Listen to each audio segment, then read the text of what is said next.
Bueno, pessoal, bom dia. A gente vai dar sequência no conteúdo, então esse trimestre, a princípio, terá bastante conteúdo diversificado, né, em relação aos esportes, em relação ao estudo do corpo humano, então a gente vai variar bastante, então anotem bastante, façam os resumos de vocês no caderno, vai ser importante, tá? Para a organização do estudo, posterior para avaliações, enfim, para vocês organizarem melhor o pensamento de vocês. Encerramos o vídeo da aula passada falando sobre as posições, lembramos elas um pouquinho, sobre o goleiro, falamos sobre o armador, falamos sobre o ala ou o armador direito e esquerdo, enfim, sobre o ponta ou extrema e falamos sobre o pivô, que é o nosso coringa ali que vai ser importante nas táticas, tá? E agora a gente vai adentrar um pouquinho mais na especificidade do esporte e vamos falar um pouquinho então sobre a organização tática. Essa é a forma então que a gente vai tentar esclarecer um pouquinho para vocês sobre como que funciona o jogo de handebol no seu sistema de defesa, sistema de ataque e também no contra-ataque, tá? Então a gente vai trabalhar um pouquinho sobre esses três itens aí. Vamos iniciar então falando sobre defesa, depois a gente vai falando sobre os outros tópicos, certo? Já saliento para vocês, né?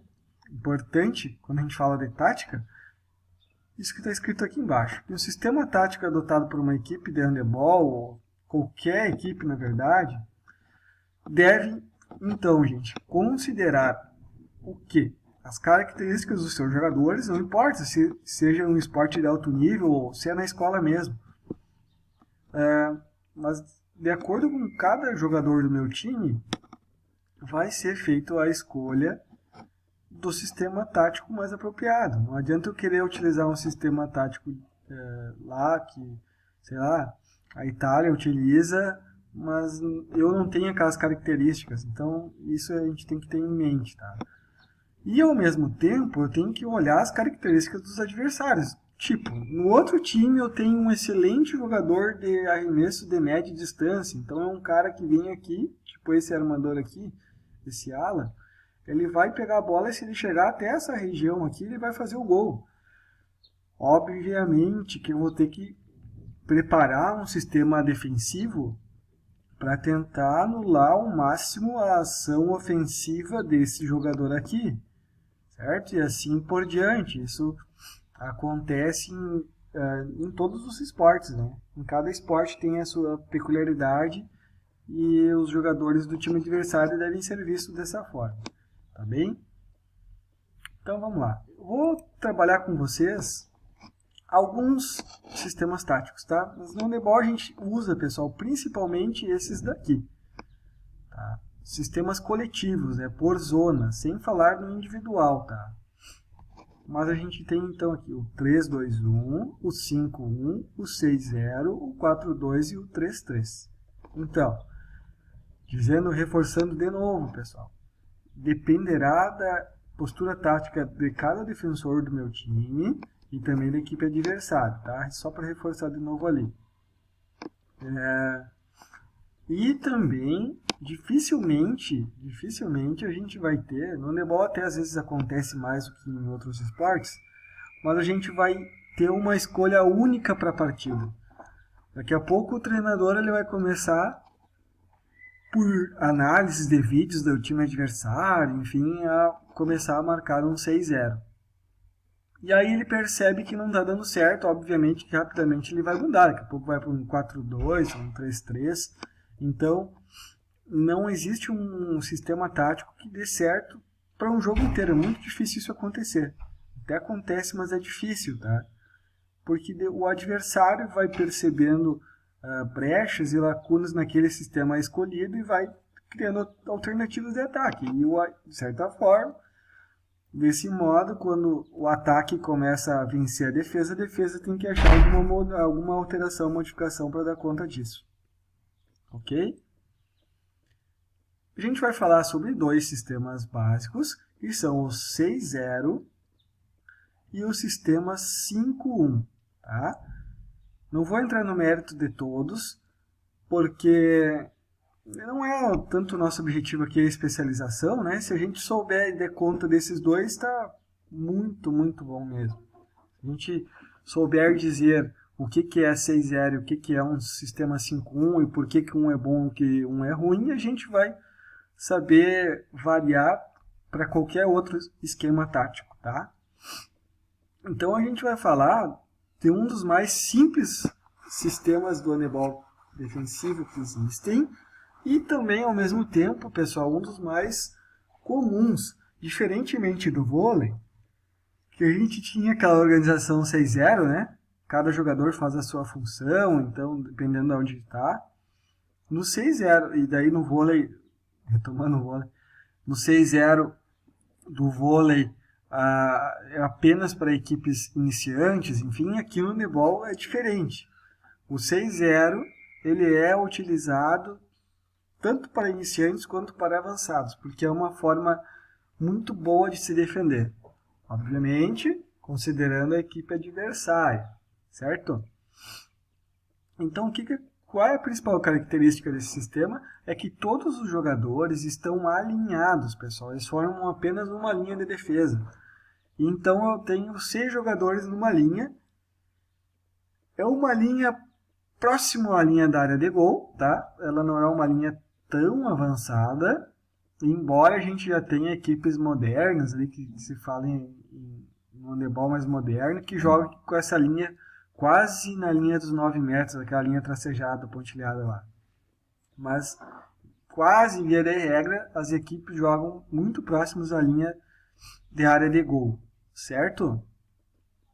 Qual que é então a vantagem? Por que as equipes utilizam tanto esse sistema e as possíveis desvantagens então desse sistema 6-0? Já olhando na imagem, a gente consegue identificar claramente que ela tem uma amplitude muito boa. Tá? O que é então amplitude em contraponto profundidade, pessoal, em sistemas táticos? Isso a gente vai precisar para futsal, para futebol, para basquete, para tudo. Todos os esportes que invadam a quadra adversária. Tá? Amplitude está relacionado à horizontalidade da quadra. Então, nesse sentido aqui, horizontal. Então, eu tenho jogadores distribuídos aqui com grande amplitude. Percebam que esses jogadores extremos aqui estão bem perto da linha lateral. Então, uma organização com boa amplitude. E o que vai... Por que essa amplitude é boa, pessoal? Porque praticamente dificulta demais o trabalho desses jogadores aqui, desses extremos aqui. Eles vão estar muito bem marcados. Tá? E da mesma forma, eu vou ter poucos espaços entre os jogadores aqui da defesa. Então, os espaços para o atacante infiltrar para fazer um arremesso entre a defesa são pequenos. Dificulta demais isso. Se eu tivesse pouca amplitude, jogadores mais espaçados, eu teria mais brechas aqui para o ataque entrar. Ficou claro isso? Outra questão aí, pessoal, são várias vantagens, né? Vou trazer algumas. São tarefas muito claras. Cada jogador sabe qual é a sua referência. Tipo o D2 aqui, defensor 2, ele tem que estar entre 1 e o 3. E ele vai preencher essa zona aqui de marcação. Da mesma forma o 3, que tem que preencher essa. Então, quando um vai para lá, esse 2 já vai fazer a cobertura. Quando, digamos assim, que o 3 ele vai subir para fazer uma marcação em quem está com a bola, o 2 vai aproximar para fazer uma aproximação do triângulo defensivo, que a gente vai ver depois. Então, são alternativas táticas mais simples, tá? Facilita o contra-ataque pelas extremas. Olha só, esses jogadores aqui, eles como estão com bastante amplitude, no momento que a minha equipe recuperou a bola, rapidamente eles vão subir. E por que facilita, pessoal? Não é porque eles já estão na frente, como no 5-1, mas é porque ele facilita no sentido de dar segurança. no caso da equipe perder, errar o passe para ele. Tipo, o E3 recuperou a bola. O E1 rapidamente vai fugir por aqui para tentar puxar o contra-ataque. Se o E3 errar o passe, o que vai acontecer? O E2 vai poder fazer a cobertura do E1 que saiu daqui. Então, eu vou ter sempre uma cobertura dos extremos. Olha só como a tática vai nos mostrando alguma coisa. Espero que esteja ficando claro, tá? Então, ele é seguro, porque se o extremo sair para o contra-ataque e a gente errar o passe, a equipe adversária vai ter a bola e eu vou ter uma cobertura para esse extremo que tinha saído. Tá? No caso, o E2 vai fazer cobertura nessa situação aí. Certo? Por que, além de outras vantagens, pessoal, a gente tem algumas desvantagens. No caso de eu ter esses armadores e alas aqui, fazendo excelentes arremessos de média e longa distância, eu vou ter, obviamente, uma chance de tomar gol muito grande. Porque imagina só, se eu ficar esperando ele aqui perto da área do gol, se o cara entrar aqui na linha pontilhada e ele arremessar, eu vou tomar um balaio de gol, né? Então não serve, vou ter que fazer alguma alteração aí, tá? Então para arremessos de média distância não é boa não. Ela permite que o adversário chegue perto do gol para arremessar. Liberdade de movimento do adversário. Olha só, esses armadores aqui que estão mais distantes, ó, eles têm toda a liberdade do mundo para ficar tocando bola, ficar passando, fazendo e tentando achar alguma brecha nessa defesa aqui, tá? Criar alguma jogada, enfim. E também é muito difícil assim, pessoal, recuperar a bola. Como esses jogadores têm liberdade de ficar tocando aqui, como que eu vou recuperar a bola? Só se eles errem a bola, errem o passe, essa bola sai para uma lateral, que isso é muito raro de acontecer em equipes mais avançadas, né? Então é difícil de ter alguém aqui para recuperar essa bola aí, tá bem? Vou tentar passar um pouquinho para vocês, não vou trabalhar com vídeo, mas eu vou passar o 5-1. Ele é uma alternativa, pessoal, em vista às desvantagens do 6-0. Quais são, então, as características? Eu vou ter os 5 jogadores alinhados, uma linha defensiva com 5, vou ter uma certa amplitude, boa também, e vou ganhar um pouquinho em profundidade, pessoal. Claro que é uma profundidade central apenas, feita por um jogador só, mas vai ser uma profundidade, tá bem? Dessa forma eu dificulto um pouquinho a armação desses 3 jogadores aqui, eles vão ter que se preocupar com esse cara aqui. E facilita também o contra-ataque pelos extremas, meus extremas também, que vão ter essa cobertura. E também facilita o contra-ataque, visando que eu vou ter um jogador mais adiantado. Um contra-ataque centralizado também.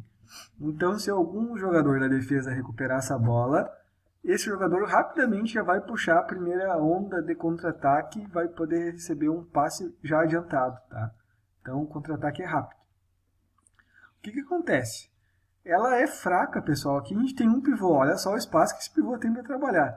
Se essa equipe colocar mais um jogador como pivô aqui, eu vou ter muitas dificuldades e eu vou abrir muito espaço para os outros jogadores infiltrarem aqui. Então, contra 2 pivôs, pensem, ela é muito fraca. A gente vai ver depois nos vídeos, tá? Dificuldade de sincronização entre as linhas também, entre as trocas de marcação, entre a primeira linha e essa segunda linha aqui de marcação também é difícil de sincronizar os movimentos, tá? E também, obviamente, desgaste físico desse jogador que está adiantado. Como ele vai ter que se movimentar de um lado para o outro aqui, ele vai cansar muito rápido e ele vai, obviamente, ter um desgaste físico precoce aí, tá bem? Olha só. A partir desses 2 sistemas, a gente vai criando as outras variações. Se eu quiser falar de sistema 4-2, por exemplo, de defesa, eu só vou adiantar um jogador desses aqui, vou adiantar para cá, vou ter maior profundidade, dificultar ainda mais o trabalho dos armadores, mas eu vou perder amplitude. Ganhei em profundidade, eu perco amplitude. Isso é regra, tá? Então, se eu quero um 3-3, vou deixar 3 aqui e 3 na frente. Vai ser uma alternativa? Vai ser. Só que eu vou perder amplitude aqui perto da área de gol. Dependendo da equipe adversária vai ser ruim. Certo? Continuamos.